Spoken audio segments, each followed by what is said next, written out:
Oh my god. The sound of screaming only gets louder when we step out of the vampire's den.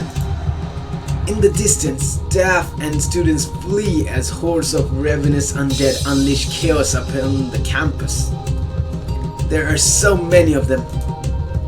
I can only bring myself to stare, awestruck by the pure pandemonium taking place before my eyes. This can't be real. We're too late. The necromancer's plans have already been set in motion. We have to help them. The determination in Mira's voice stirs me from my stupor. Her sheer willpower is rending my own. What willpower is she showing? I don't know. She's right. We may not have been able to stop it before it started, but we have to save as many as we can. Let's go. Lila hesitates, her gaze momentarily shifting to the den behind us. We should petition my kin for aid, shouldn't we? Are you kidding? They were content to do nothing for this long. What makes you think they will help now? Why wouldn't they? Defensive, aren't we, Lila? Let's agree with Lila for now. I wanna see what she does. Lila's right. This is going to be dangerous, and we could use the help. Lila nods and turns around to re-enter the Coven's den, only to be met with the resistant rattling of a locked door. What the? I told you! But this... They wouldn't! They already did, didn't they, Lila? We'll just have to make do without them. But... Hey, remember what you told the council?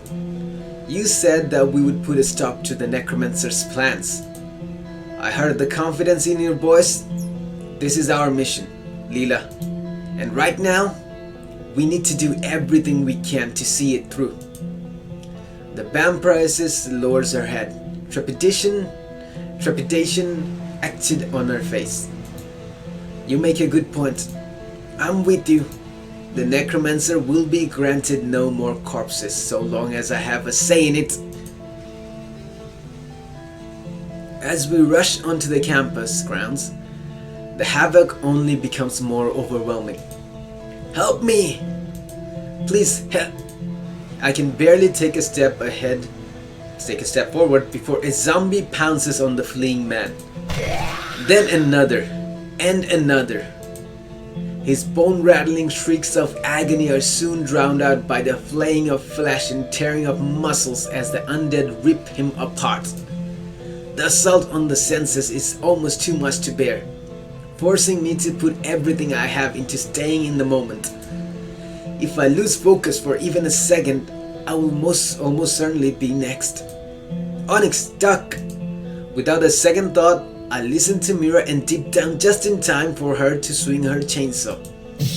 The engine crashes against one of the zombie skulls, knocking it out cold as its snewy, blood-soaked body hits the ground. Thanks. What are you doing?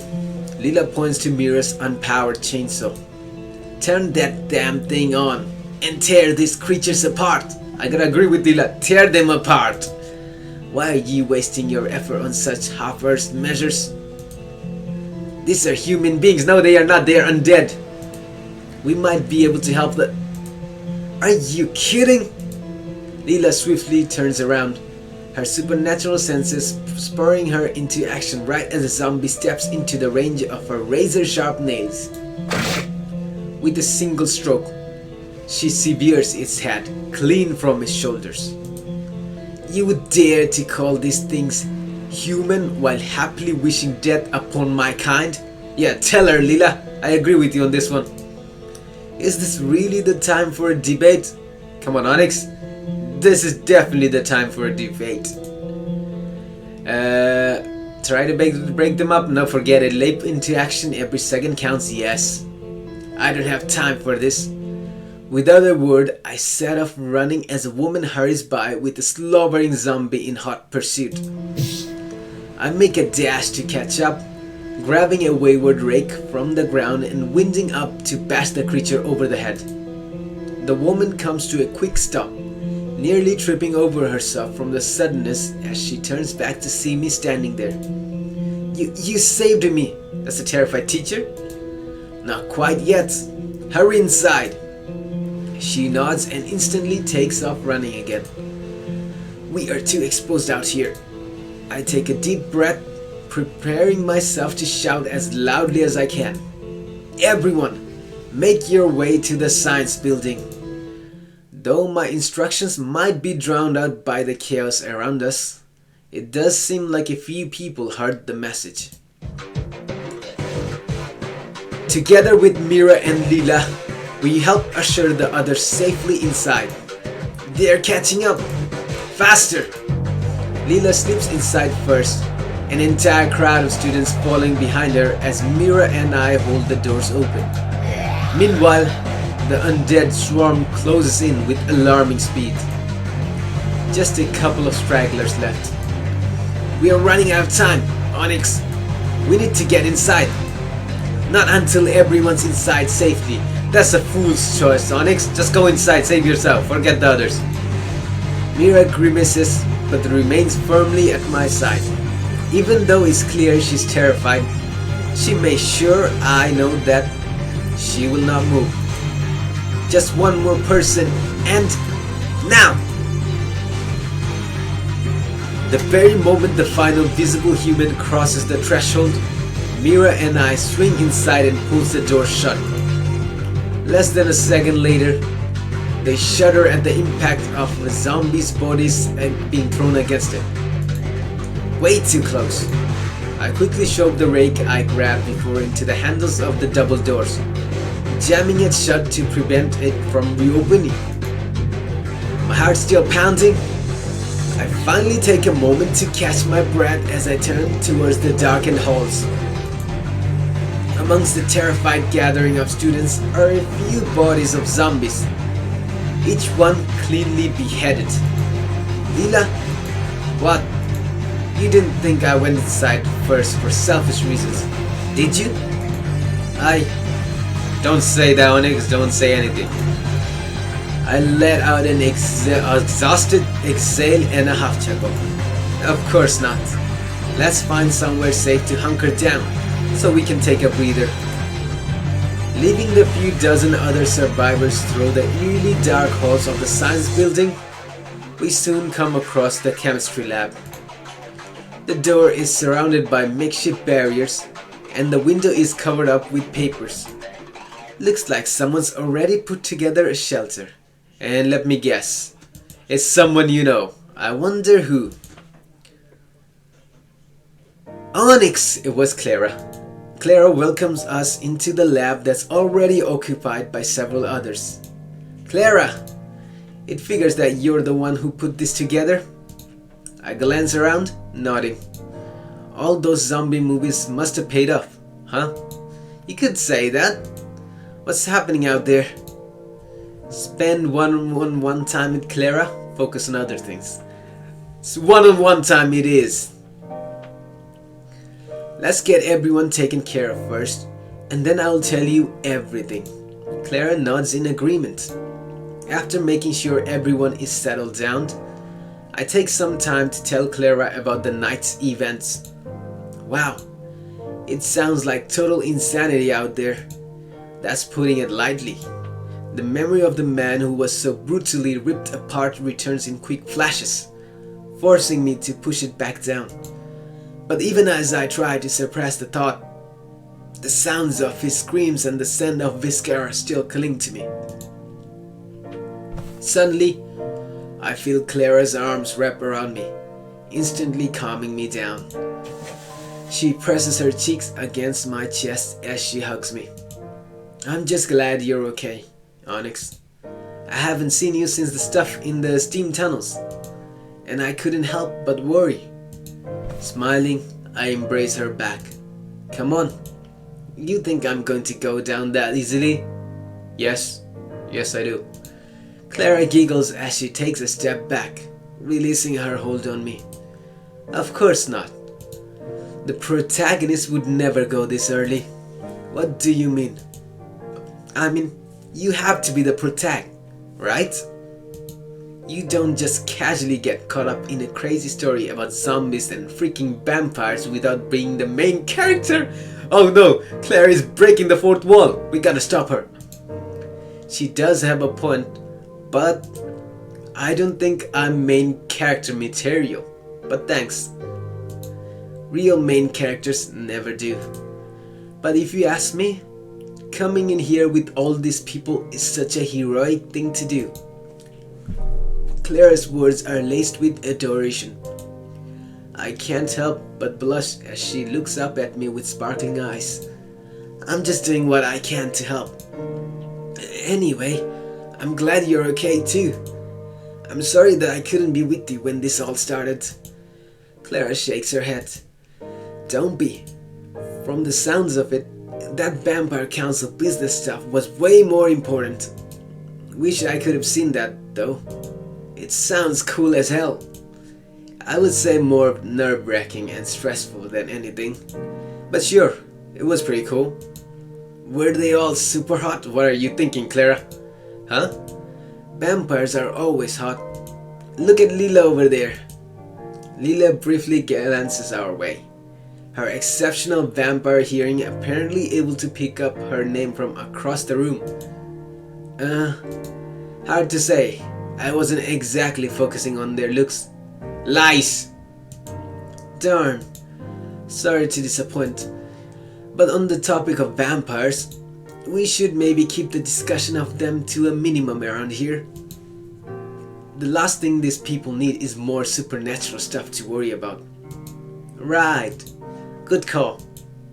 She makes the motion of zipping her lips, then flashes a bright, uplifting grin. Perhaps you should sit down. You look like you're in serious need of a break. I smile softly and nod before warily stepping away to look for a comfortable spot. Within minutes of finding this shelter, nearly the entire perimeter of the lab is occupied by the shaky students. Thankfully, the woman I helped earlier seems to have made it as well. I'm glad I didn't get sucked into Mira and Lila's arguing, or who knows what would have happened. Among the crowd, I spot Sophia tending to the more heavily affected survivors, providing whatever help she can. As limited as it is given the circumstances, the other students seem to appreciate her efforts. She really is the perfect model of a student council president, isn't she? And you know, Onyx, what you did with the student council president, don't you? I'm glad to have her around at a time like this. A sudden realization hits me, and I look around the room. Wait, Emmy isn't here. My heart drops as I furiously type a message on my phone. Are you okay? Seconds pass without an answer. Then minutes. Damn it. What's my move? Call her, don't risk it. Call her, I don't care. I gotta see if she's safe or not. I hit the call button and start pacing back and forth while it rings. Please be okay. Please be okay. Hey, Emma. I'm probably busy doing something, so leave a message or text me if you want me to. It's a voice message. Arg. Just a voicemail. I end the call in frustration and tuck my phone back into my pocket. I'm going back out there. What? Are you crazy? My friend Emma is out there somewhere. I have to find her. Lila clears her throat as she approaches us. I couldn't help but overhear. Do you really believe it's wise to venture out again so soon, Onyx? The undead hordes aside, you would be blind as a bat out there this late at night. Not if you come with me. As a vampire, you must be able to see in the dark, right? Yes, but please, Lila. I clasp my hands together, begging her. I just got her back in my life. I don't want to lose her again. Well, I loathe competing with another woman. But if she's really that important to you, I suppose I could lend my aid. You would be butchered out there without me, after all. Thank you, Lila. I won't forget this. I'll hold you to that, my little puppet. Opening the door to the chemistry lab as slowly as I can, we step out into the nearly pitch black hall and set off on our desperate search. Holy crap! Barely 20 minutes ago, the campus grounds were filled with chaos, slaughter, and shrieking cries. But now, it's so quiet. The unnerving silence after utter catastrophe. A bitter feeling I remember all too well. You do? She nods a single time. From my mortal life. Wait, she was a mortal before this? Then when did she become a vampire? I don't know much about Lila's life as a regular human. I'd be lying if I said I wasn't curious. And the conversation might distract me from the eerie silence. But she was, let me guess, she was 18 years old. So if it's 100 years ago, 18 years old, that's a long time ago. Ask about her mortal life, yes, ask. Do you maybe want to talk about it? Is now really an appropriate time? Maybe not. But if I'm going to die out here, I would like to at least go out knowing you better. And for more selfish reasons, it would help distract me from worrying about Emma. In that case, I don't mind sharing a bit about myself. What would you like to know? Well, I guess the best place to start would be how old you are. She's 118 years old, Onyx. A somewhat difficult question to answer. As of now, I've been alive for nearly 100 years. She's lying right now. She's 118 years old. She's trying to trick Onyx. She's saying how younger she is instead of how older she is. Wow. That's a lot of time. Oh, but it's just flown by. She hums a soft, tension-easing laugh. If you're almost 100 years old, she's 118 years old, Onyx. How old were you when you turned into a vampire? It was a few months after my 18th birthday that I was given the gift of immortality and eternal beauty. She flashes a frank smile. I lower my head while doing a bit of quick math. 100 years ago, minus 18. No, and Onyx, not minus 18, plus 18. Plus. That couldn't have been long after the Blitz, right? Lila's expression suddenly darkens. That's right. It was a very uncertain time for all of us in the country. After it happened, I was terrified of what awaited us in the future. I felt helpless.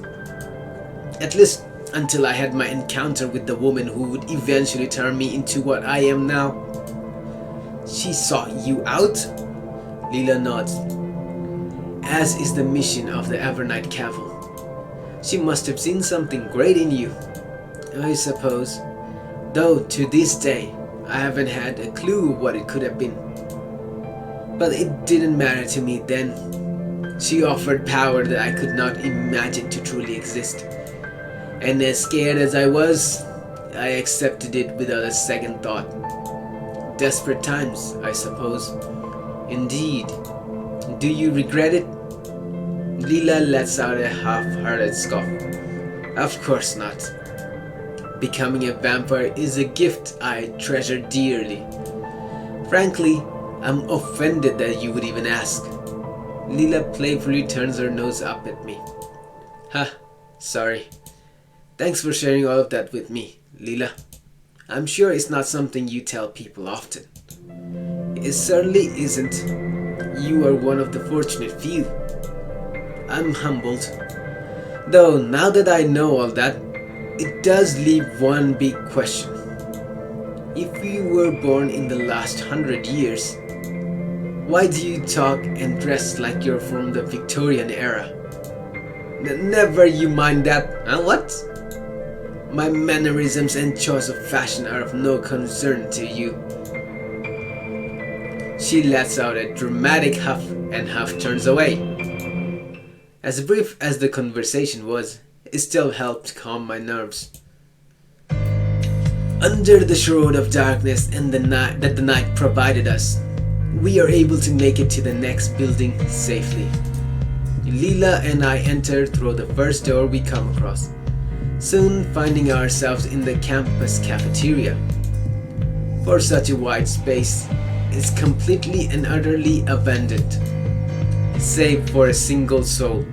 Did you find her? Did you find Emma? Emmy! Yes, you did.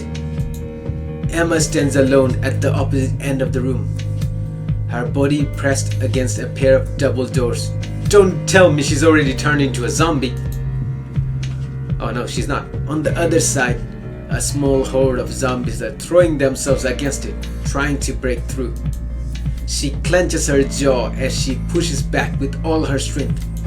Onyx! Good timing, dude. Can I get some help, please? That door doesn't look like it's going to hold for much longer. What's the best course of action here? Okay, so help Emma with the door, tell her to run to me. Okay, I don't think Emma can run, so I gotta help. Yep, let's help Emma with the door. I've got you. Onyx, is that really the best? I take off running, ignoring Lila's objection as I make my way to Emma's side. But before anything can be done, a sharpened metal pole slips through the crack between the doors. Blood spurts across the floor as Emma's widened eyes slowly trail down to the metal protrusion piercing through her chest. Ooh, that's gonna hurt. Time suddenly slows to an agonizing crawl, cursing me with all the time in the world to process what just happened. She was pierced. Emma! And that is the end of this chapter. I think she's gonna turn into a vampire. Next chapter.